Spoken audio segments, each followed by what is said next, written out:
What have you made of the media's coverage of what some, such as Trump, have called the 12-day war? I mean, not surprisingly terrible. Starting out from the very beginning, the way that the headlines framed Israel's attacks, there was you didn't hear language like, sovereignty violation, international law, anything that would indicate Israel did something wrong. What you saw was the language of preemptive strikes. And for anybody who is old enough to remember the lead up to the invasion of Iraq in 2003, it was precisely the same, not only the same kind of language, but the same excuse, right?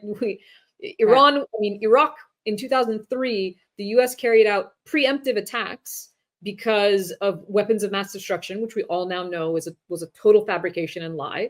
It was made up to justify an illegal invasion of a sovereign country, regardless of what you think about the leadership. Yeah. And the thing about that is the irony of the 2003 Iraq War is while the Bush administration was criticizing Saddam Hussein for actions that he took in the 1980s, he was leaving out the part where the US is the one that supported him and provided him the weapons in the 80s to do it. So, there's always a justification for whatever our plan is. So then you saw that here. You saw preemptive strikes. Now, what does preemptive mean? It means there's an imminent threat.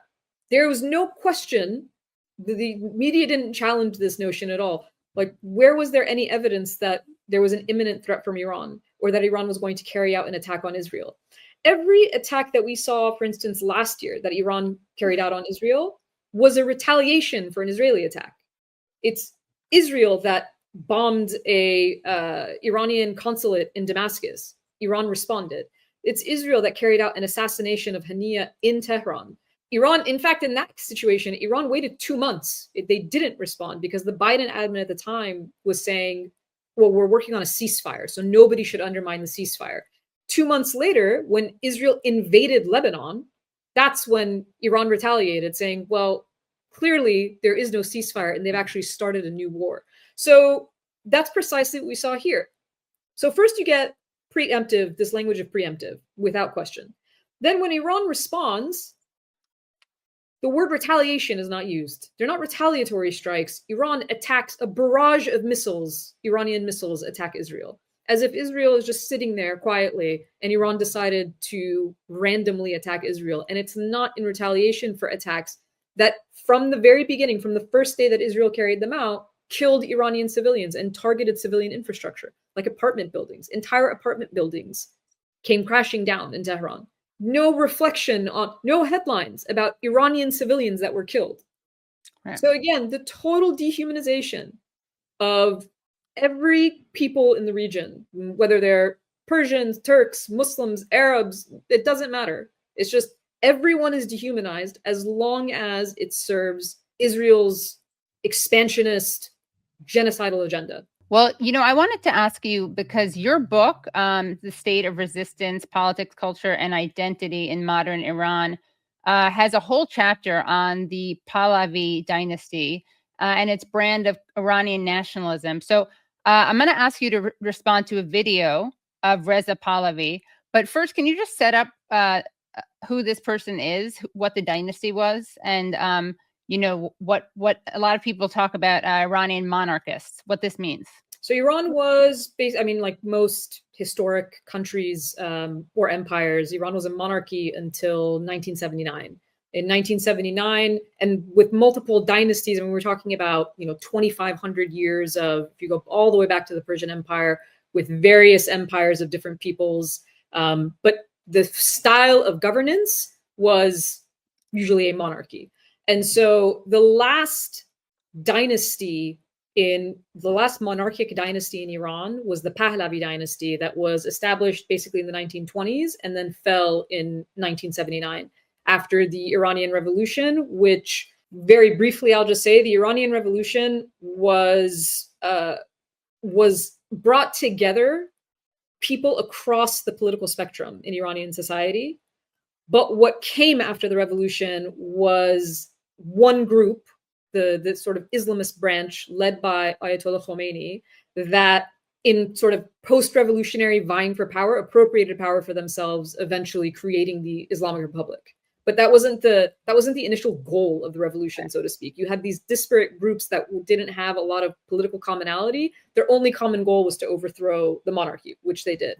And so Reza Pahlavi, the clip I'm assuming you're going to show, is the son of the deposed Shah, who actually left Iran before the revolution in 1978, and obviously has not been back since. So here, as you predicted, is a speech by Reza Pahlavi given in Paris on June 23rd. So let's take a listen.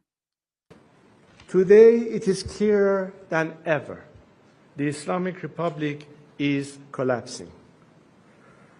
Credible reports indicate that Ali Khamenei's family and the family of senior regime officials are making preparations to flee Iran.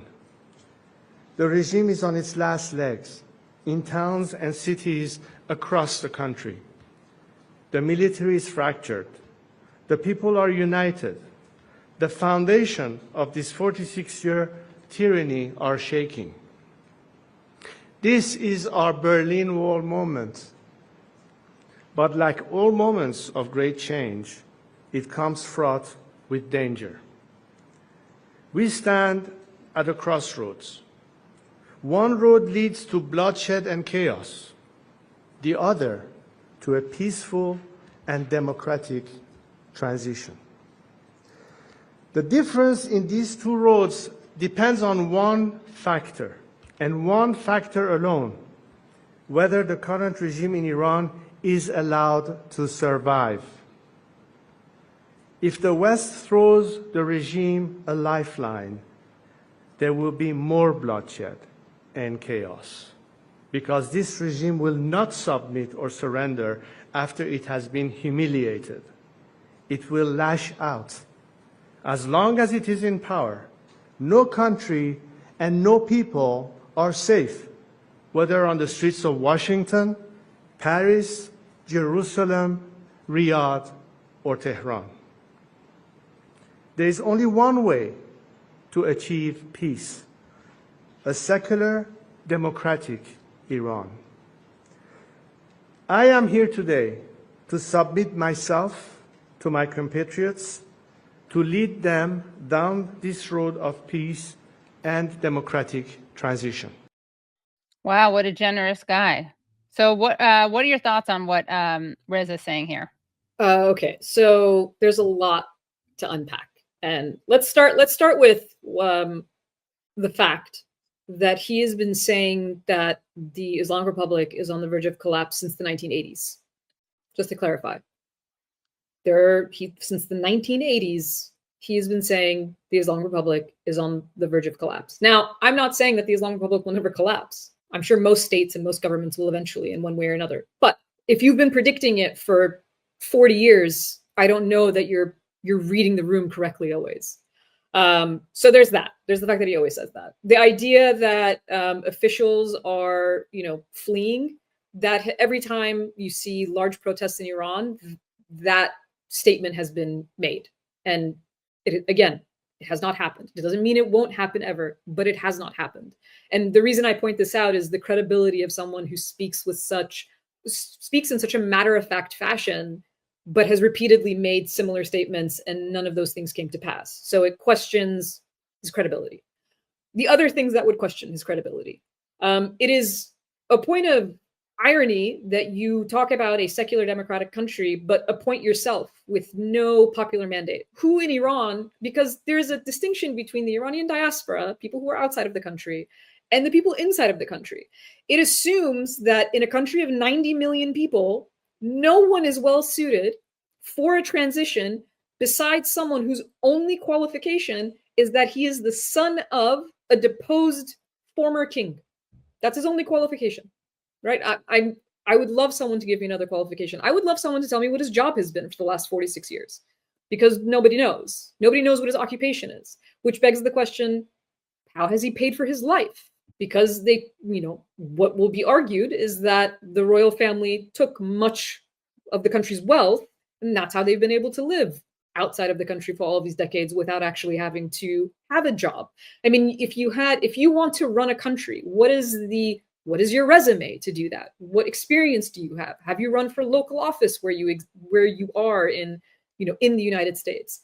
None of these things exist. So again, this speaks to a question of credibility. There's another irony, which is his father, in 1953, when Iran's democratization movement had really reached a sort of zenith where you had the parliament and a prime minister, Mohammad Mossadegh, that was actually enforcing the constitution. He had nationalized Iranian oil, which made him a very popular figure nationally. When there was a sort of competition over power between him and the Shah, who is the father of the person we just watched, it was the US and the British that overthrew through a coup that democratization movement, the prime minister, and reinstated the Shah after which he became really like a very despotic and brutal leader, which is what led decades later to the revolution. I mean, there's this idea, there's this romanticizing of that history, but it fails to represent the fact that the country actually had a revolution because people were obviously dissatisfied with what existed. Now, they can be dissatisfied with what came afterwards, but two things can be bad at the same time. Those things can simultaneously be the case. So there's that.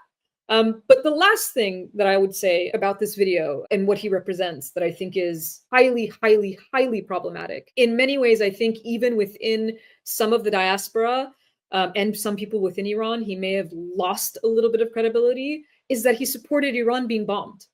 He supported a war on Iran. And for the longest time, those of us who were proponents of diplomacy that said there is a way of avoiding war, and if we don't do these things, if we don't go the diplomatic path, then eventually there'll be some kind of military confrontation between these countries. Those who argued against that said that they weren't for war either.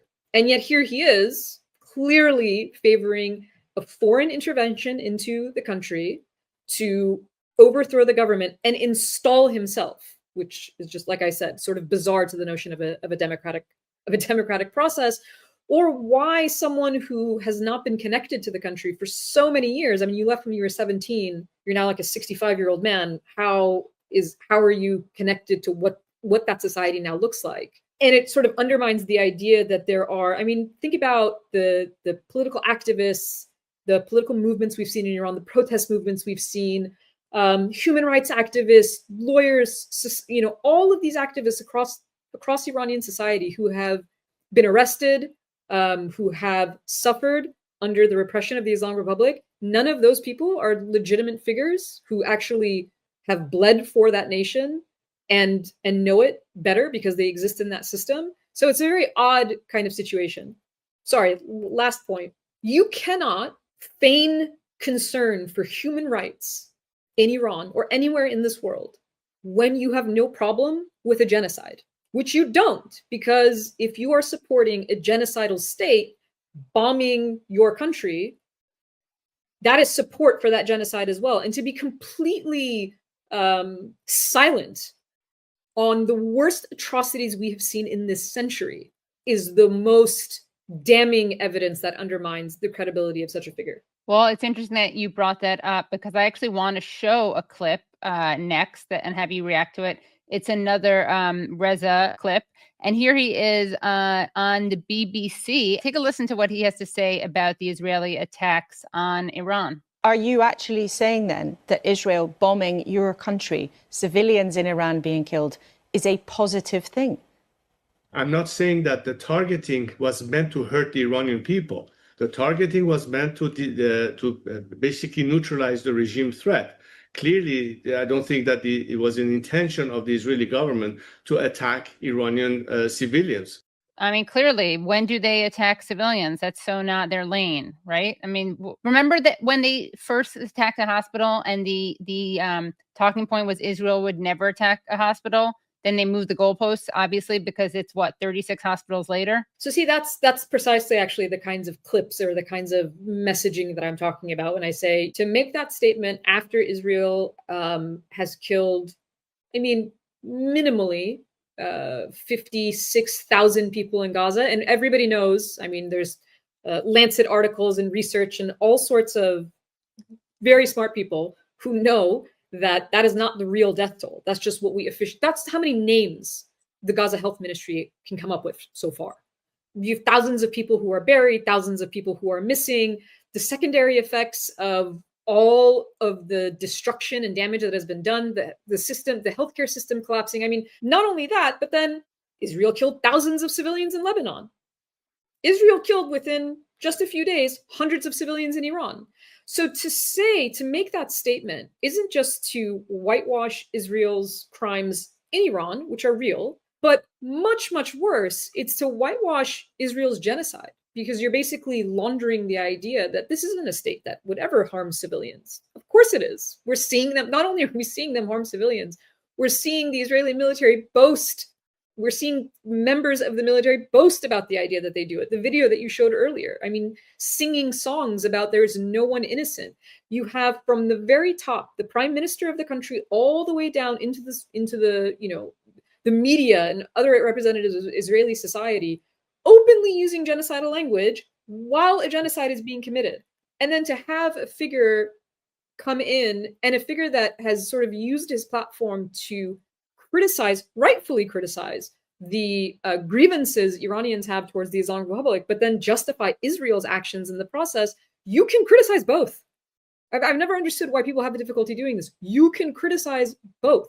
You can criticize even more than them. You can criticize the Israeli government, the American government, the Iranian government, the Russian government. I mean, you can criticize most governments in the world. So it's not, but that's not what he's doing. And so I think that speaks again to the credibility. Or lack thereof, right? Right. Yeah, exactly.